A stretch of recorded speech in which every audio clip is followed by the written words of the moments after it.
Also streaming from that SuperTalk Mississippi app. We hope you have downloaded that. It's free to do so. It's also free to find us on your local SuperTalk Mississippi radio station or to watch us on your computer, your mobile device. Just head on over to SuperTalk TV. It's also free to keep up with our SuperTalk Mississippi news team, and they're always covering your Mississippi stories. And they want you to stay up to date. Sign up for their free weekly newsletter. It comes out on Fridays. Just do it over at supertalk.fm/newsletter. It is Monday here on Good Things. So we got Jill joining us to give us some of those better headlines. Welcome back, Jill. Hi, welcome. I said welcome. Hey, that's fine, girl. It is the Monday-est Monday that ever was a Monday. And with the sort of time change. I know you're younger, but it still affects you too. Are you ready for a nap? Yeah, I'm always ready for always ready for a nap. I was never a sleep person growing up, but for some reason, ever since I graduated, it's kind of been like a snooze fest. Yeah, you catching up from that. Today's National Sandwich Day. We're having fun with that. I know with you not always, have coming to America a little bit later. I'm always curious when there's food topics. Growing up, was there a certain sandwich that you enjoyed? Have you developed a fun sandwich liking since, you've been here? How are you in sandwiches? It's good. I'm if it's in the fridge, I'll take it, obviously. Yeah. My grandma used to make these really fancy sandwiches. I don't know what they're called. It was something in French, but she'd whip out the tomatoes and this cheese that looked like a white circle blob. I forgot what they were called, but mozzarella? It's probably mozzarella. Yeah. But yeah, growing up though, I was really experimentative. Is that the word? Mm-hmm. Experimental? Yeah, with sandwiches. I think my biggest invention, in my opinion, was I would make pizza sandwiches, which was ketchup, mayonnaise, and just sausage, like Vienna sausages. Hey, when money's tight or you just need to get a snack, there's no shame in that. Yeah. And anybody who scoffs at that, people actually eat, mayonnaise and pineapple sandwiches or mayonnaise and peanut butter. I'm not over mayonnaise and peanut butter, but mayonnaise and banana sandwiches. So, I would be one that you would have to just give it to me and say, hey, try this before you tell me what it is. Before you tell me what it is. Yes. But hey. Okay, let's get to some of the good headlines. You always got those over there on the lifestyle button on supertalk.fm. I have heard that the Grammy Museum, they had a pretty good weekend, or at least here recently, they had a really good time. What's going on there? Yeah, so the Grammy Museum had their annual gala where they were able to raise $201,000. The gala was titled Brass Bayou 2025. It was held last Thursday, and it's just a new record. It's always really fun to know that we have new records for fundraisers like this. And for the good work that the Grammy Museum Mississippi does is for their education component, where they're all times bringing in teachers and students and teaching them different things. I feel like I got gypped in life, Jill, because I never got to go to a songwriting workshop or, how you put things together like that. Not that I was very musically inclined, although I did play the piano and had some other musical background, but I feel like that's so cool to be introduced to that. And then that level of being at the Grammy Museum, so you're surrounded by what you feel like is, they are successful, people and careers around you, adds that extra sort of element to it. But they do a lot too within the community. So yeah, it takes those kinds of records or continued giving for that kind of work to keep going. So yeah it's always very important. Have you had an opportunity to get to the Grammy Museum Mississippi?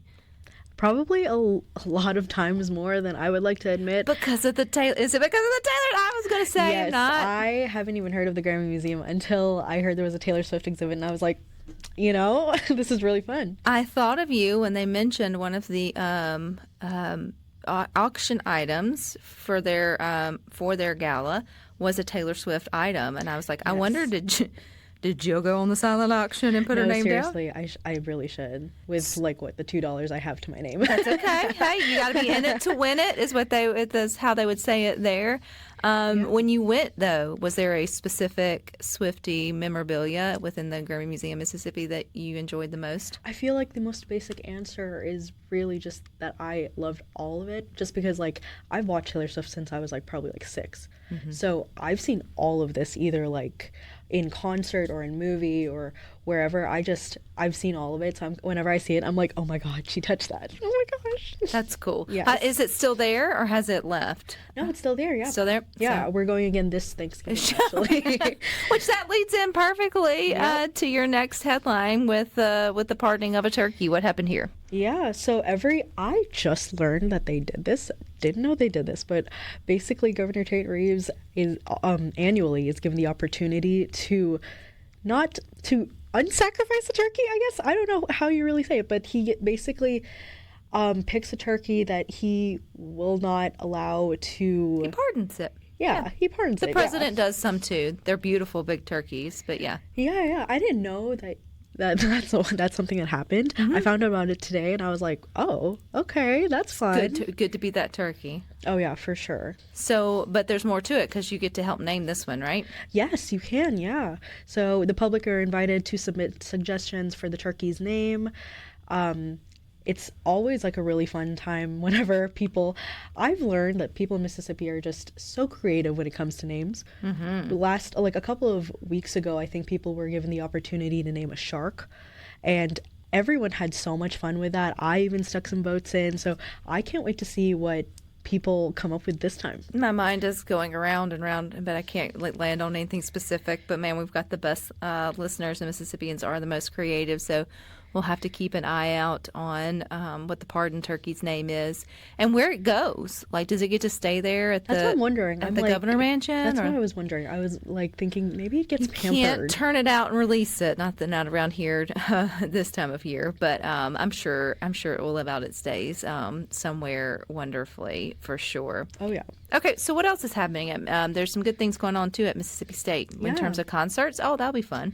Yeah, so Mississippi State, they're having the university is actually expanding on campus concert programming to help benefit student athletes, which is great. I'm not a sports person at all, but like any direction where they take to actually benefit students at the school is always great. And the fact that they're doing it with music, it's also another amazing thing. So I will be heading back to MSU at some point soon. Is that where you graduated?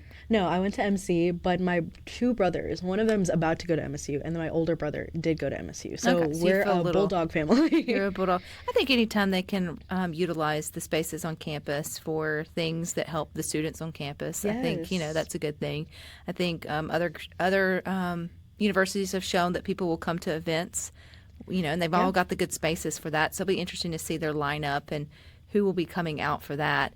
But speaking of music, it's going to be a really cool weekend here in the Central Mississippi with the National Folk Festival. What you got on that? Yeah, so it's America's longest-running traditional arts festival. It was founded in 1934. It's a long time ago. Yeah, very long ago. It was championed by Eleanor Roosevelt. Didn't even know that. But fun fact for today. So Jackson will actually be its 3-year consecutive host from 2025 this year to 2027, which is great. It's the first Mississippi city to host. It's expected to have at least 80,000 going up in attendance, which is wow. I don't even know why I'm shocked, but at the same time, people love music. People love to come out for that stuff. So yeah, and we've had them on here a few times on Good Things to support it and talk about it. And I don't think people, and that's what the guy always said, I don't think people realize what a big deal this is, that like it hasn't been to the Southeast and it was just chosen for that. Mississippi was chosen out of all the Southeastern cities for it to be hosted, or Jackson was chosen in Mississippi for it. And it brings, when you think of folk, you may have like a certain mindset, but they're going to have all ranging genres of like music and interesting talents and names from like Bobby Rush that we know and sort of beyond. And so I think it's just going to be like cool comes to mind, like just really rich cultural kind of interesting event over the next couple of days, and they should have really good weather for it. So that's always a good thing. Someone asked Jill, where do they submit a name? Is that within the article over there at SuperTalk.fm? Yes, it is. It's in one of the links in that article at SuperTalk.fm. Yeah. So I'm curious if you want to submit a name for the turkey on the text line. We want to be the first to know what your name for the turkey would be. So let us know what you want to submit. We'll make sure that you get the link to that article as well. What would you name the turkey? I'm sitting here thinking, and it's my mind is going blank on anything interesting. That it's like one of those things where Just something Bob. Like Bob, Bob the turkey. I love Bob that. the turkey. I love that. Elvis. Yeah, that'd be fun. Would be a fun turkey. I think. I'm thinking Big Bird. Well, I don't know if Big Bird was a turkey, but he or could like be. something. You know how they name pigs bacon. I can't think of like a turkey. I think it should be a fun name like Bert or Dolly or something like that. Yeah, I like Bert, Bob. I don't know, kind of like Elvis. Yeah. I don't know if they're allowed to do that if it's Elvis's turn, but they might have their kid Elvis. Anywho, if you want more good headlines, you can go to supertalk.fm/lifestyle or just supertalk.fm for your Mississippi headlines. Jill, thank you for your time. Yeah, thanks for having me. Y'all stick with us. We got more for you up next.